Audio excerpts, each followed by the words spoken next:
নামাজ শেষ করার পরে একবার বলতে হয় আল্লাহু আকবার, তারপর তিনবার বলতে হয় আস্তাগফিরুল্লাহ আস্তাগফিরুল্লাহ আস্তাগফিরুল্লাহ। একবার বলতে হয় আল্লাহুম্মা আনতাস সালাম ওয়া মিনকাস সালাম তাবারাকতা ইয়া যাল জালালি ওয়াল ইকরাম।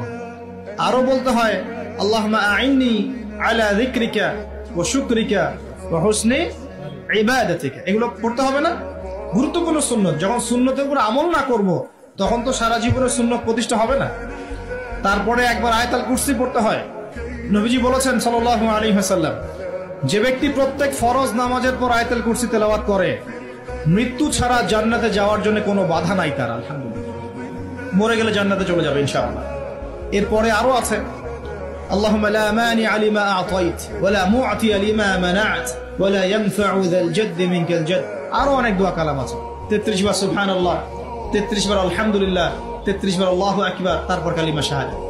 তারপরে একবার সূরা ফালাক, একবার সূরা নাস, একবার সূরা ইখলাস।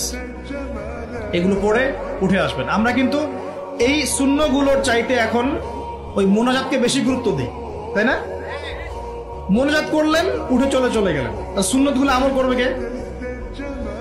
মোনাজাত তো অপেক্ষায় বসে আছেন, সালাম ফিরানো হয়ে গেছে, ব্যাস মোনাজাত 1 মিনিট শেষ, আলহামদুলিল্লাহ শেষ করলেন, কিন্তু সুন্নতগুলো আমল করবে কে? সুন্নতটা কি সরে গেল না?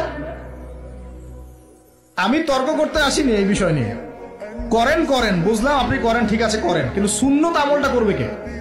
এই জিকির আজগার তাসবিহ তাহলিলগুলো কে পড়বে? তাহলে ওগুলো তো পড়তে হবে নাকি? ওগুলো তো পড়তে হবে। তাসবিহ তাহলিল জিকির আজগার শেষ করেন।